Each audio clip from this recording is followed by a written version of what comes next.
6 meses después de perder a mi esposo por un infarto fulminante, descubrí que había dejado algo escondido en la pared de su despacho. Un secreto que destruiría todo lo que creí que era verdad sobre nuestra familia. Y lo peor, mi hijo estaba involucrado en todo eso. Pero antes de continuar, checa si ya estás suscrito al canal y escribe en los comentarios ¿desde dónde estás viendo este video?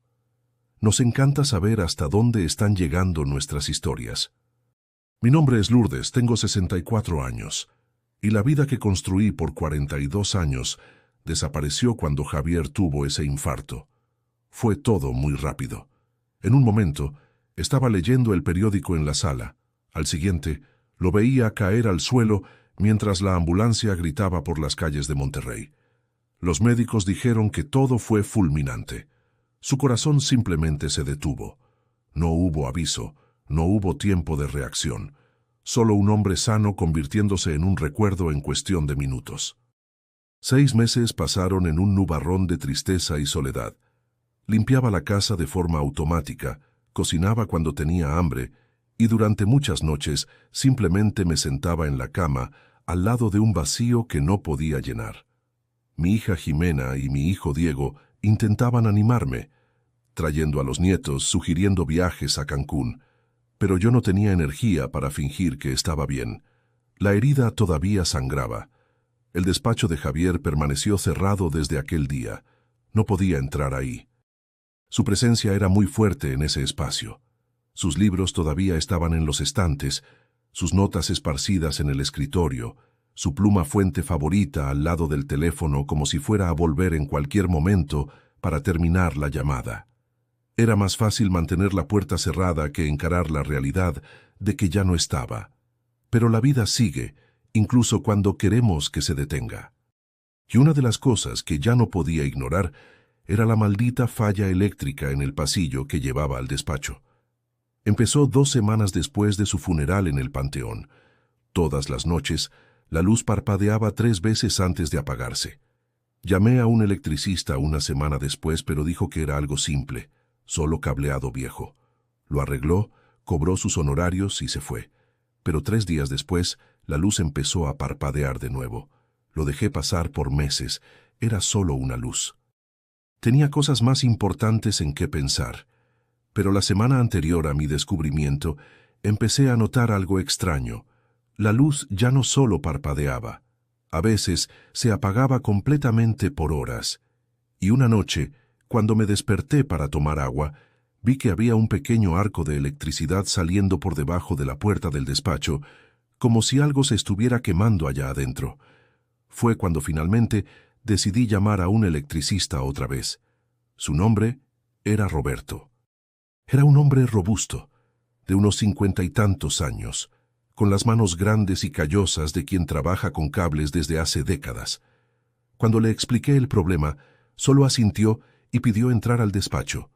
Abrí la puerta con renuencia, sintiendo como si estuviera violando algo sagrado. El aire estaba pesado ahí dentro, cargado con el olor a polvo y nostalgia. Roberto examinó el tablero de luz que estaba escondido detrás de un panel de madera en la esquina de la sala.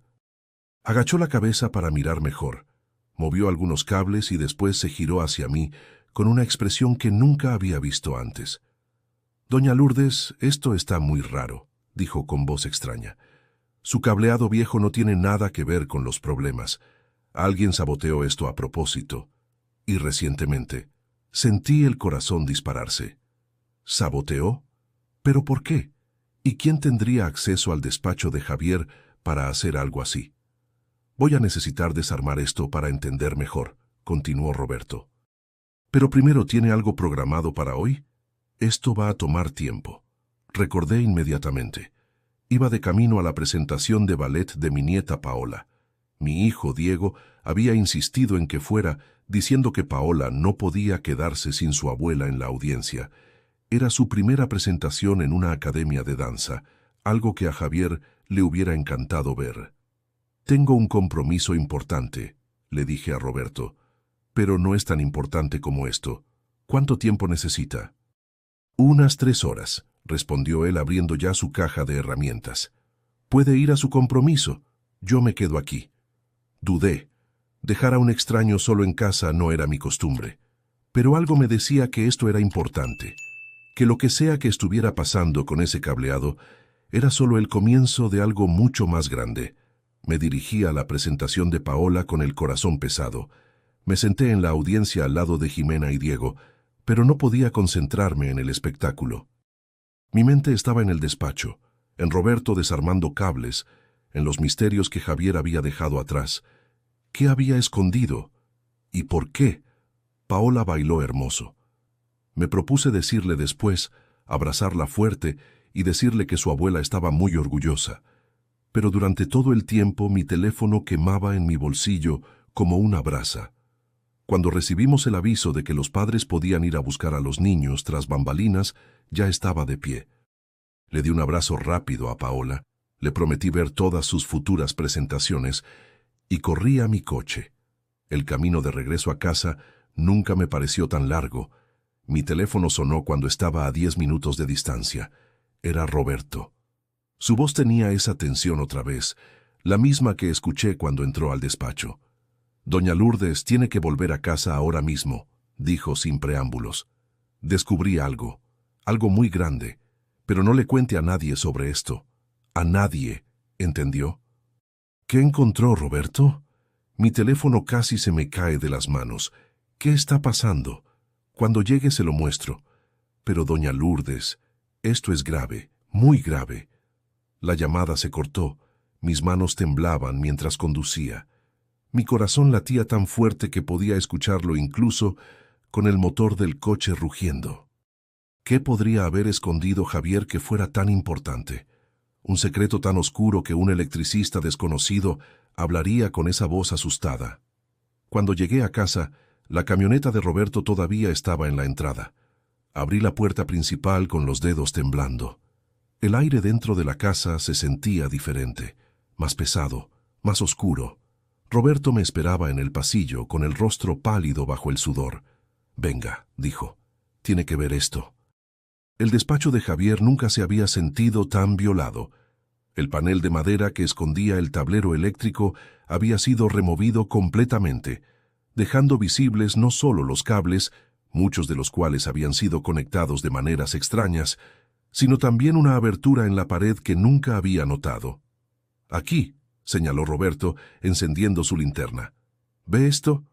Me acerqué lentamente, mi cuerpo moviéndose como si estuviera bajo el agua. La abertura era pequeña, tal vez unos 30 centímetros de alto, pero profunda, y dentro de ella había algo. «Lo encontré por casualidad cuando estaba investigando los cables», continuó Roberto. «Había un cable pasando por detrás del panel que no tenía conexión con nada. Cuando jalé, descubrí que estaba atado a un cajón escondido. Su cableado saboteado era solo una distracción. Alguien quería que nadie descubriera esto. Dentro de ese pequeño cajón de madera había una caja de metal oxidada. Y dentro de esa caja, documentos, pilas y pilas de documentos con la letra de Javier. Mi esposo era un contador respetado en la Ciudad de México. Había trabajado por 40 años con números, con registros, con la confianza de sus clientes. Pero esos documentos no parecían ser registros normales. Empecé a leer y con cada página sentía como si una parte de mi alma estuviera muriendo lentamente. Transferencias bancarias irregulares. Cantidades que salían de cuentas de clientes y llegaban a cuentas internacionales de las que nunca había oído hablar. Notas con su puño y letra, fechadas hace 3 años. Diego no sabe nada todavía, pero tiene que saber que heredará esto. Necesitará saber qué hacer cuando yo falte. Diego, mi hijo de 38 años, que trabajaba como abogado, que se había casado con una mujer llamada Aranza, que nunca me había caído bien, aunque ella fingía ser encantadora. Había más. Documentos con firmas de clientes, pero la letra era de Javier. Cifras alteradas, desvíos de capital, crímenes tan obvios que me pregunté cómo nadie se había dado cuenta. «¿Doña Lourdes?» La voz de Roberto pareció venir de muy lejos. «¿Se encuentra bien?» No estaba bien. Estaba lejos de estarlo. «Mi marido, el hombre con el que compartí 42 años de vida, que me daba un beso en la frente cada mañana antes de irse a trabajar, que lloró cuando nació nuestro primer hijo, que bailaba conmigo en la cocina mientras hacíamos la cena. Ese hombre era un criminal. No solo eso, había dejado pruebas. Había dejado todo esto aquí para que alguien lo encontrara. «Hay algo más», dijo Roberto, señalando otro compartimento que no había notado. «Esto parece ser un diario». Un diario encuadernado en cuero café, con la inicial J en oro en la portada. La portada de un diario que yo le había regalado a Javier por su cumpleaños hacía 5 años. Con los dedos que no reconocía como míos, abrí aquel diario. La primera página tenía una fecha, 3 años y medio atrás, y una frase que me heló la sangre. Si estás leyendo esto, significa que finalmente lo descubrieron, y significa que algo muy malo está por suceder. Me senté en el suelo del despacho de Javier, ese hombre al que amé y creí conocer, y empecé a leer las confesiones de un extraño que usaba su nombre. La historia que contaba era la de un hombre desesperado, un hombre que había tomado una mala decisión años atrás y que había pasado 3 décadas pagando por ella. Una decisión que involucraba a mi hijo Diego. Una decisión que, según Javier, había destruido vidas. Y ahora, 3 años después de que Javier escribiera ese diario, ese mismo hijo se había casado con una mujer cuyo nombre aparecía varias veces en las notas de mi marido. Una mujer que tenía acceso a sus cuentas bancarias. Una mujer que, según los últimos escritos del diario, había amenazado con exponer todo si Javier no seguía ayudando con las transferencias ilegales. Mi corazón estaba demasiado acelerado. Mis pulmones no podían respirar bien. «Tengo que llamar a la policía», dijo Roberto sosteniendo su celular. «Esto es un delito, doña Lourdes. Lavado de dinero, tal vez fraude». Levanté la mano temblando. «Espere. Déjeme leer todo primero. Necesito entender esto antes de...» «¿Antes de qué?», preguntó Roberto suavemente. «Antes de destruir a mi familia», estuve a punto de decir, pero no pude pronunciar las palabras. Pasé las siguientes 3 horas leyendo el diario de Javier como si leyera la confesión de un hombre que estaba muriendo, porque en esencia era exactamente eso. La historia comenzaba en una cafetería en Coyoacán. 25 años atrás, Javier había conocido a un hombre llamado Marcelo en un curso de actualización fiscal. Marcelo era carismático, vestía de traje fino, siempre con historias interesantes sobre negocios e inversiones. Se hicieron amigos, pero Marcelo no era solo un colega. Era el brazo derecho de un hombre muy poderoso e influyente, un hombre involucrado en negocios que no se mencionan en pláticas decentes. Y un día, Marcelo le pidió un pequeño favor a Javier. Solo una transferencia bancaria, una inversión que le daría a Javier una buena comisión. Javier se negó, pero entonces Marcelo lo invitó a una cantina discreta. Esa noche, en un bar del otro lado de la ciudad, Marcelo le mostró fotografías, fotos mías, fotos de Jimena cuando era una niña en la escuela, fotos de Diego cuando todavía usaba su uniforme de secundaria. El mensaje fue claro. Javier hizo la transferencia, y una vez que hizo una, fue imposible parar. Las cantidades aumentaban. Las amenazas seguían siendo veladas, pero siempre presentes. Marcelo ya no venía en persona. Ahora era Aranza, la mujer que se casó con Diego, quien hacía el contacto. Aranza no era solo una mujer bella que se casó con mi hijo por amor. Ella era una operadora. Una persona infiltrada para mantener a Javier bajo control y asegurar que siguiera participando en el esquema. Según el diario, Javier había descubierto esto solo 3 meses después de la boda de Diego con Aranza, y estaba destrozado. Había intentado advertirle a Diego. «Pero ¿cómo le cuentas a tu propio hijo que su esposa es una criminal? ¿Cómo le dices a un muchacho de 35 años recién casado, soñando con tener hijos, que su padre cometió un error terrible?» Así que Javier guardó silencio y siguió haciendo las transferencias. Siguió mintiéndome. Siguió fingiendo que todo estaba bien mientras su corazón literalmente se partía. La última entrada del diario tenía fecha de 2 días antes de su infarto.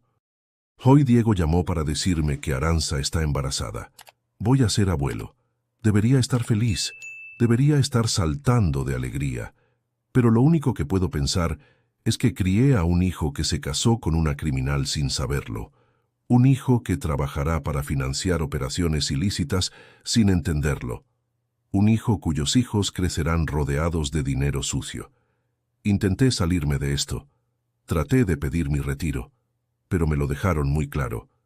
La única forma de salir de esto es muerto. Entonces voy a morir. Preparé todo. Dejé documentos escondidos. Dejé la verdad registrada. Porque cuando yo me vaya, la verdad tiene que salir conmigo. Nadie puede saberlo todavía. Si la policía se mete, irán por todos. Por mi querida Lourdes, por mi hija Jimena, por mi hijo Diego. Moriré en silencio, pero dejo esto aquí como una última forma de amor. Para que, cuando llegue el momento adecuado, cuando todos estén a salvo, alguien pueda venir y descubrirlo. Alguien pueda entender que no fui el villano de esta historia. Fui solo un hombre que amaba demasiado a su familia, como para ponerlos en peligro. Te amo, Lourdes. Perdóname. Solté el diario con las manos temblando. Roberto había salido de la habitación para darme privacidad. Estaba sola en el despacho de Javier, rodeada de secretos que él cargó solo por 3 décadas. Sola con la comprensión horrible de que mi marido había saboteado su propia salud, que había llevado una vida de mentiras, solo para protegerme. El pecho me dolía, como si el infarto hubiera sido mío, no de él. Pasé la noche leyendo todo de nuevo, cada documento, cada nota, cada confesión. Roberto se ofreció a llamar a la policía, pero le pedí que no lo hiciera. Al menos no esa noche. Necesito tiempo, le dije. Necesito pensar qué hacer. Él aceptó, aunque con dudas. Me ayudó a guardar todo de vuelta en la caja de metal y a poner los documentos en una bolsa que nadie reconocería. Le dejé una nota de agradecimiento y una cantidad generosa de dinero sobre la mesa. Él entendió que era por su discreción. Cuando salió, cerré la puerta con llave y me senté en la cocina a oscuras con un café que no podía tomar. ¿Qué hacer? Llamar a la policía significaría destruir a Diego. Significaría que mi hijo tendría que elegir entre su carrera como abogado o su vida personal. Significaría que su hija crecería sabiendo que su madre era una criminal. Pero no llamar a la policía significaba dejar que los criminales siguieran operando. Significaba que mi esposo había muerto en vano. Estaba tan absorta en mis pensamientos que casi no escuché el coche entrando a la cochera. Eran las 2 de la mañana. Miré por la ventana y sentí que el estómago se me hundía. Era Diego. Y Aranza venía con él. Mi hijo nunca venía a casa a esta hora sin avisar. Algo estaba muy mal. Abrí la puerta antes de que tocara el timbre. «Mamá», dijo Diego con los ojos rojos e hinchados de tanto llorar. «Mamá, vinimos porque algo muy malo está pasando». Aranza estaba detrás de él, con su expresión elegante y fría, completamente diferente de la personalidad cálida que siempre fingía frente a mí. «Por favor, pasen», dije, con el corazón acelerado. Nos sentamos en la sala. Diego empezó a llorar. Aranza observaba con una pequeña sonrisa en los labios. «Mamá, descubrí esto hace poco. Encontré documentos en la oficina de Aranza. Mamá, yo no sabía. Juro que no sabía en qué estaba metida ella». Diego explicó todo entre sollozos y lágrimas. Sobre el dinero que venía de inversiones, sobre las transferencias extrañas, sobre el embarazo de Aranza, que él creía que era por amor, pero que en realidad era una manipulación para mantenerlo atado a ella. «Yo la amaba», lloraba Diego. «¿Cómo pudo hacerme esto? ¿Cómo pudo usar a nuestro hijo como...» «Silencio, Diego», dijo Aranza, con la voz cortante como un vidrio. «Tu padre ya sabía todo, y él siguió haciendo exactamente lo que se esperaba. Tú simplemente eres demasiado débil para hacer lo mismo». La miré con una claridad que nunca había tenido. Esta no era una mujer, era un depredador en forma humana, y acababa de admitir que sabía sobre Javier. ¿Cómo supiste sobre mi marido?, pregunté, con una voz extrañamente calmada. Arantxa se rió. Un sonido frío y sin gracia. Porque él fue quien me presentó este trabajo, querida suegra. Su marido perfecto fue exactamente lo que necesitábamos para mantener el esquema funcionando por tanto tiempo. El suelo desapareció bajo mis pies. La confesión de Arantxa no terminó ahí. Empezó a contar, mientras Diego lloraba a mi lado, cómo habían reclutado a Javier, cómo lo habían intimidado. Cómo, con los años, Javier se había convertido en mucho más que una herramienta. Se había convertido prácticamente en un socio. Según Arantxa, mi marido había sugerido la mitad de los esquemas. Había ayudado a identificar clientes vulnerables a los que les podían desviar las cuentas. Había creado sistemas para esconder el rastro del dinero que eran tan sofisticados que incluso ahora, con computadoras modernas, era difícil rastrearlos. Su marido era un criminal genial, dijo Arantxa, con una admiración que me revolvió el estómago. Mejor que cualquiera que haya conocido, pero cometió un error. ¿Qué error?, pregunté, aunque ya sabía la respuesta. Se volvió a enamorar de usted. Después de 40 años de matrimonio, se convenció de que podría salvarla del esquema si simplemente se moría. Y cuando supo que yo estaba embarazada de Diego... Arantxa sonrió, una sonrisa cruel que no llegaba a sus ojos. Bueno, él empezó a creer que la muerte era la solución para todos. Diego soltó un grito, un sonido gutural de alguien a quien le acaban de destruir el mundo por completo. ¿Estás diciendo que...? Empecé a decir, pero las palabras no salían. ¿Que su marido provocó su propio infarto? Sí, así es. Dejó de tomar sus medicinas para el corazón. Estaba bajo un estrés extremo, y esa noche, cuando sintió los primeros síntomas del ataque, no llamó a la ambulancia. Simplemente se sentó y dejó que pasara. Mi cuerpo empezó a tambalearse. Diego me abrazó, ambos llorando ahora. Pero hay un problema, doña Lourdes, continuó Arantxa levantándose. Mi jefe se enteró de ese diario, de todos esos documentos que Javier dejó atrás, y está muy preocupado por lo que usted pueda hacer con esa información. ¿A qué te refieres?, pregunté, con una frialdad que reemplazó al shock. Me refiero a que tiene una opción. O usted y Diego vienen a trabajar para nosotros voluntariamente, ayudando a limpiar cualquier evidencia que Javier haya dejado, o... Arantxa dejó la frase incompleta, pero la amenaza era clara. O moriría, igual que Javier. No llamé a la policía esa noche, ni a la mañana siguiente.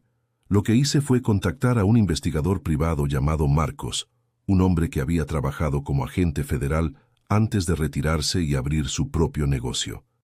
Jimena había mencionado a un colega que lo recomendó. En ese entonces, pensé que nunca necesitaría sus servicios. Estaba equivocada. Marcos era un hombre de unos 60 años, con ojos que habían visto mucho de lo más sucio de la vida. Cuando le conté todo, sobre Javier, los documentos, Arantxa y sus amenazas, él simplemente asintió, como si escuchara historias así todos los días. «Está usted en un peligro real», dijo con ojos serios. «No la van a dejar entregar la información a la policía. Van a intentar eliminarla tal como lo hicieron con su esposo». «¿Qué hago?», pregunté. «Primero, no haga nada sola. Segundo, necesitamos reunir más evidencia. Su palabra contra la de ellos no basta. Tercero...»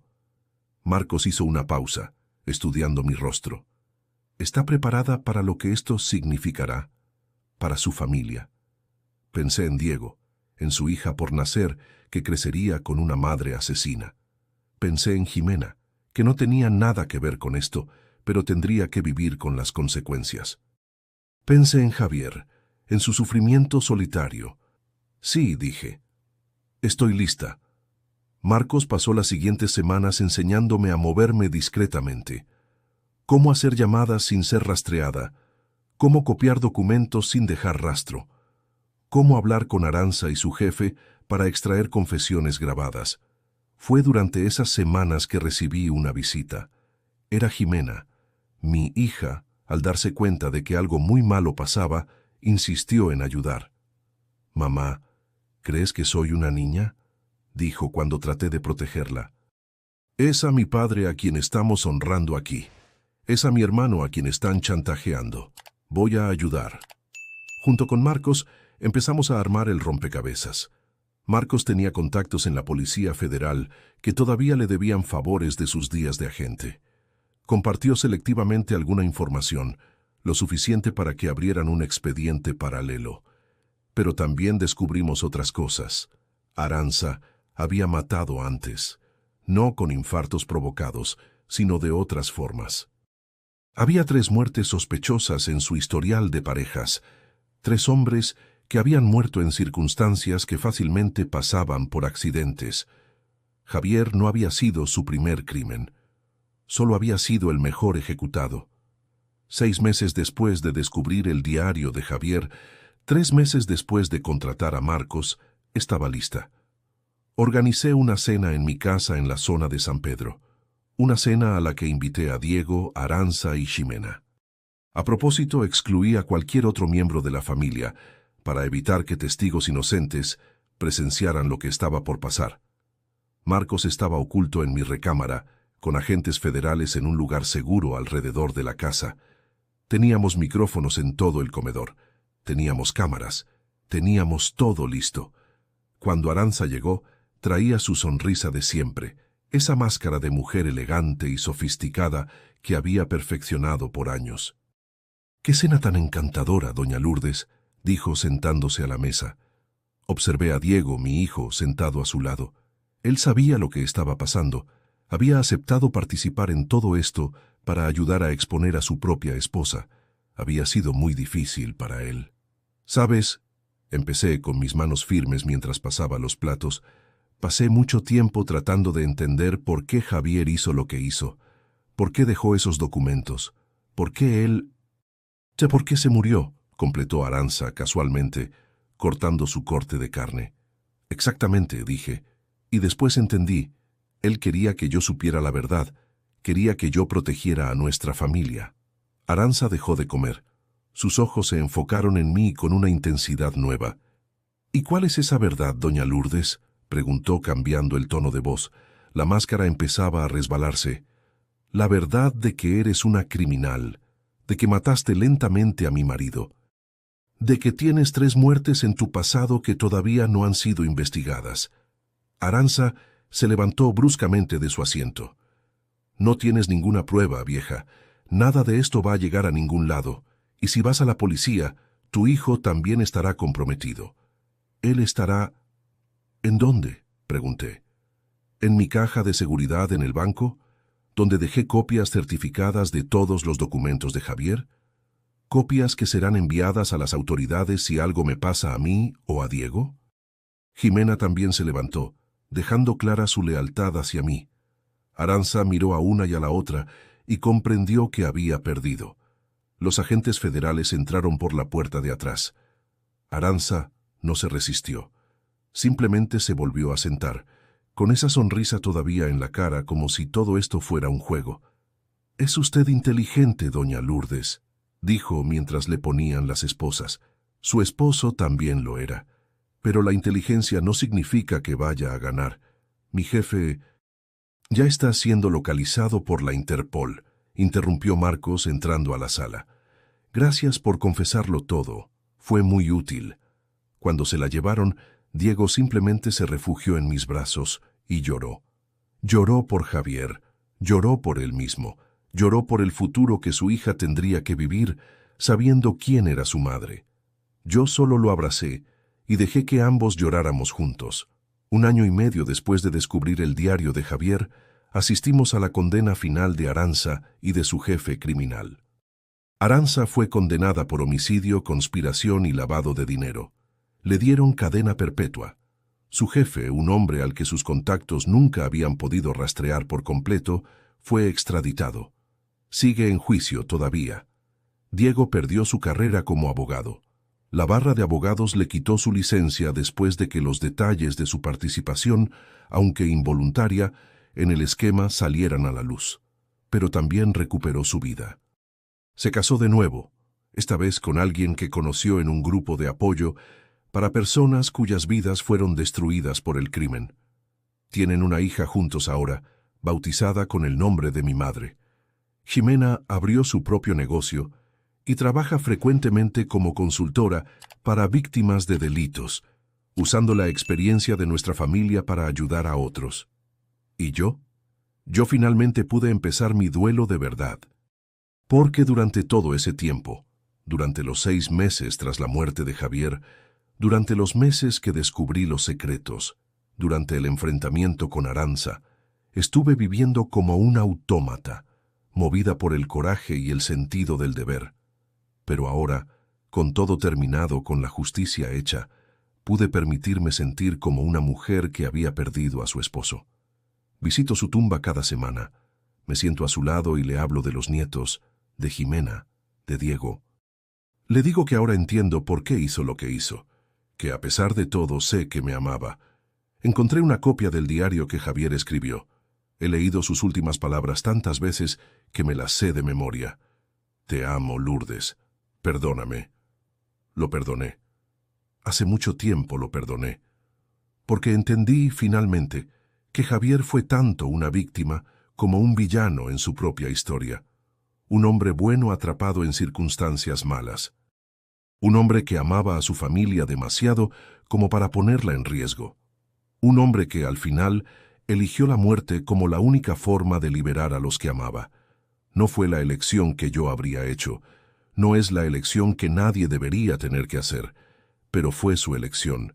Y ahora a mis 65 años estoy aprendiendo a vivir de nuevo, no como la viuda de Javier, no como la mujer que perdió a su marido, sino como Lourdes, una mujer que sobrevivió a cosas que la mayoría no podría soportar. Jimena me convenció de volver a hacer las cosas que amaba: baile, pintura, voluntariado, cosas que había dejado atrás cuando Javier se fue. Paola, mi nieta, sigue en sus clases de ballet. Asisto a todas sus presentaciones, siempre con un lugar vacío a mi lado. Un lugar para Javier, para el abuelo que ella nunca conocerá, pero cuyo legado de valor cambiaría su vida. Porque esa es la verdad que nadie dice sobre los secretos. No mueren cuando las personas mueren. Siguen viviendo, transformándose, destruyendo y reconstruyendo todo lo que tocan. Javier destruyó nuestra familia cuando intentó protegerla. Pero al destruirla, también nos dio la oportunidad de reconstruir algo mejor, algo más honesto, algo verdadero. Y por eso, incluso en mi luto, estoy agradecida. Ahora, si te gustó esta historia, haz clic en suscribirse y cuéntame en los comentarios qué parte te dejó con la boca abierta. Y no olvides unirte como miembro para tener acceso a videos exclusivos. Te espero allá.